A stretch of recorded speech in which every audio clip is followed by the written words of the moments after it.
Welcome back to our channel Krithika energy essence. So இன்னைக்கு நம்மளோட சேனல்ல யூஜிடிஆர்பி பிடிபிஆர்டி இம்பார்ட்டன்ட் அப்பாயின்மெண்ட் அப்டேட்ல ரொம்ப நேற்று நடந்த சென்னை கார்பரேஷன் ஸ்கூல்ஸோட இம்பார்ட்டண்ட்டான ஒரு நியூஸ் எல்லாருமே கேட்டுட்டே இருந்தீங்க.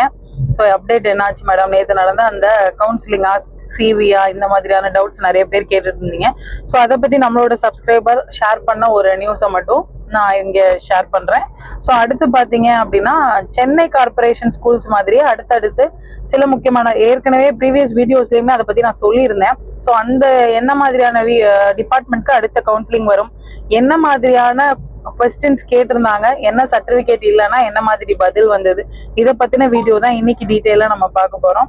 ஸோ இன்னைக்கு வீடியோக்குள்ள போகிறதுக்கு முன்னாடி கிருத்திகா எனர்ஜி எசன்ஸை சப்ஸ்கிரைப் பண்ணாமல் இருக்கிற வியூவர்ஸ் சப்ஸ்கிரைப் பண்ணிக்கோங்க. நோட்டிஃபிகேஷன் பெல் ஐக்கானை கிளிக் பண்ணிக்கோங்க.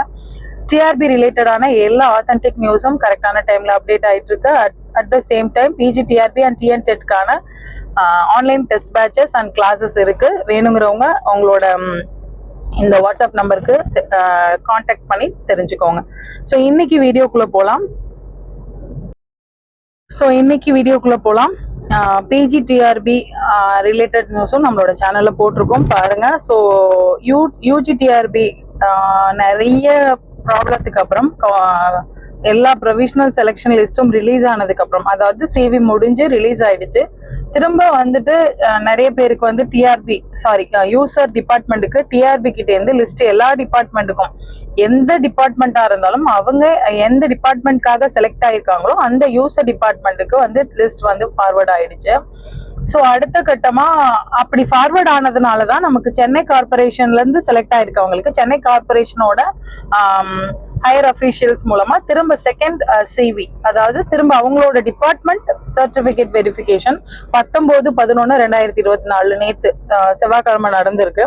ஸோ அந்த கவுன்சிலிங்ல என்ன மாதிரியான விஷயங்கள் இருந்தது அப்படிங்கும்போது, நவம்பர் 30க்குள்ள நமக்கு மேக்சிமம் வந்து போஸ்டிங் வந்துடும் அப்படின்னு நான் ஏற்கனவே சொல்லியிருந்தேன். நவம்பர் 27 ஒரு டேட்டு வந்து சொல்லியிருந்தாங்க அப்படிங்கிறதையும் நம்ம பழைய வீடியோஸ்ல வந்து கொடுத்துருக்கோம். பார்க்காதவங்க டீட்டெயில் பார்த்துருங்க. ஸோ இதுல பாத்தீங்க அப்படின்னா சென்னை கார்பரேஷன் ஸ்கூல்ஸ் அப்படின்னு நம்ம எடுத்துக்கும் போது கார்பரேஷன் ஸ்கூல்ஸ்ல சென்னை கார்பரேஷனே இருக்கு, கோயம்புத்தூர் கார்பரேஷன் தனியா கொடுத்துருக்காங்க. ஸோ கோயம்புத்தூர் கார்பரேஷன் அப்படின்றது நம்ம சிவி லிஸ்ட்ல இருக்கு. கோயம்புத்தூர் கார்பரேஷன் அப்படின்னா அங்க இருக்கிற ஹையர் அஃபிஷியல்ஸ் தான் பண்ணுவாங்க. இன்னைக்கு நடந்த ஸ்கூல்ஸ் வந்து பாத்தீங்க அப்படின்னா ஒரு 200 டீச்சர்ஸ் வந்து கூப்பிட்டு இருக்கதாக சொல்றாங்க. 200 டீச்சர்ஸ் 220 அப்படின்ற மாதிரி ஒரு இது சொல்றாங்க. அந்த சென்னை கார்பரேஷன்ஸ்க்கு கீழே இருக்கிற ஸ்கூல்ஸ்ல செலக்ட் ஆயிருக்கவங்க மட்டுமே கூப்பிட்டுருக்காங்க. என்ன இந்த மாதிரி இப்ப நம்ம போன வீடியோல வந்து லிஸ்ட் கொடுத்துருந்தோம், என்னென்ன சர்டிபிகேட் வந்து கேட்டிருக்காங்க. ஸோ நிறைய பேர் பர்த் சர்டிபிகேட் பத்தின இஷ்யூஸ் கேட்டிருந்தீங்க. ஸோ பர்த் சர்டிபிகேட் இல்லைன்னா பரவாயில்லன்னு நான் நிறைய கமெண்ட்ல வந்து நான் சொல்லியிருந்தேன்.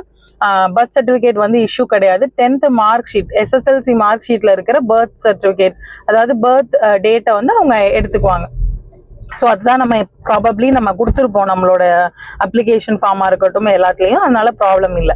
அண்ட் அதுக்கப்புறம் எம்ப்ளாய்மெண்ட் கார்டு பற்றி நிறைய பேர் கேட்டிருந்தீங்க. ஸோ எம்ப்ளாய்மெண்ட் கார்டு வந்து அதாவது நம்ம ஒரு எம்ப்ளாய்மெண்ட் வாங்க போகிறோம், அதுக்காக நம்ம ரெஜிஸ்டர் பண்ணியிருக்கோம். நீங்கள் ரெனியூ பண்ணலன்னா பிரச்சனை இல்லை, புதுசாக எம்ப்ளாய்மெண்ட் கார்டு வாங்கிக்கோங்க.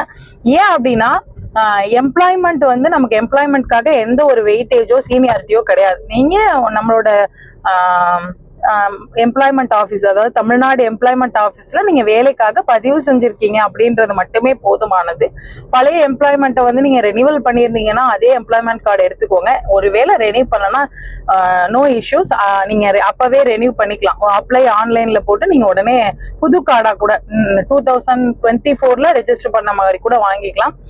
பிகாஸ் நாம வந்துட்டு பிஜிடிஆர்பியில நான் போகும்போது செகண்டரி கிரேட் டீச்சர்ஸ்னால அப்பவே நான் எம்ப்ளாய்மெண்ட் கேன்சல் பண்ணியிருந்தேன். அதுக்கப்புறம் புதுசா தான் ரெஜிஸ்டர் பண்ணியிருந்தேன்.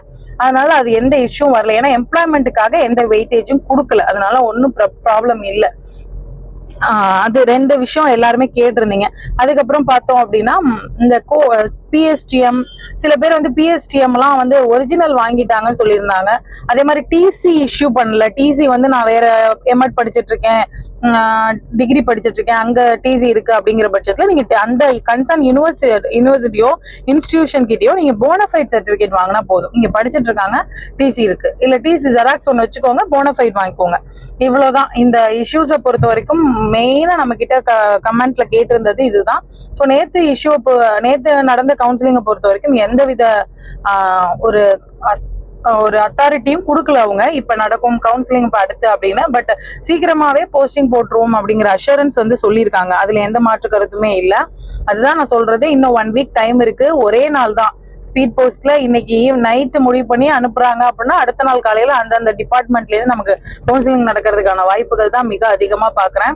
ஸோ அடுத்து ஏடபிள்யூடி இல்ல அதுக்கப்புறம் பாத்தீங்கன்னா வெல்ஃபேர் டிபார்ட்மெண்ட்ல இருந்தெல்லாம் செலக்ட் ஆயிருக்கவங்களுக்கு தடையாணை பெறப்படாத அப்படிங்கிற ஒரு முக்கியமான விஷயம் இருக்கு. எதுக்குமே தடையாணை இப்ப இல்ல. இருந்தாலும் இந்த மினிஸ்ட்ரல் கேசஸோட கீழே வந்திருந்தாலும் கூட கேஸ் தீர்ப்புக்கு உட்பட்டது அப்படின்னு சொல்லி நமக்கு கொடுத்துருவாங்க. அதனால ஒன்றும் நம்ம பயப்பட வேண்டியதில்லை. So the decision is taken அப்படின்னா எல்லாமே ஓவர் நைட்ல முடிஞ்சிடும். அதனால எல்லாருமே ஒரு ஹோப்போட இருங்க. விரைவில் உங்களுக்கு அந்த ஸ்பீட் போஸ்ட் மூலமாவோ அந்த கன்சர்ன் ஆஃபீஸ்ல இருந்தோ கால் வரும். கால் வந்தோன்னா உங்களோட சர்டிபிகேட்ஸை ரெடி பண்ணிட்டு போகிறதுக்கு ரெடியா இருங்க. ஸோ யாரும் எதிர்பார்க்காம ஒரு முடிவு தான் இந்த சென்னை கார்பரேஷன்ல இருந்து நடந்தது. அதே மாதிரி அடுத்த நாட்கள்ல நடக்கும் அப்படின்னு நம்புவோம். ஸோ எல்லா டவுட்ஸும் ஓரளவுக்கு கிளியர் பண்ணிட்டேன்னு நினைக்கிறேன். ஸோ இன்னும் ஏதாவது டவுட்ஸ் இருந்துச்சுன்னா கமெண்ட் பண்ணுங்க. எனக்கு தெரிஞ்சதை நான் ஷேர் பண்றேன், நம்மளோட ஃப்ரெண்ட்ஸும் ஷேர் பண்ணிக்குவாங்க. ஸோ கிருத்திகா எனர்ஜி எசன்ஸை இது வரைக்கும் சப்ஸ்கிரைப் பண்ணாத வியூவர்ஸ் சப்ஸ்கிரைப் பண்ணிக்கோங்க. அண்ட் நம்மளோட சப்ஸ்கிரைபர்ஸ்க்கு ஏதாவது டவுட்ஸ் இருந்தா கமெண்ட் பண்ணுங்க. நம்ம வீடியோவை யாருக்காவது ஹெல்ப்பா இருக்கும்னு நினைச்சீங்கன்னா கண்டிப்பா ஷேர் பண்ணுங்க. தேங்க்யூ ஃபார் வாட்சிங் திஸ் வீடியோ. Thank you friends.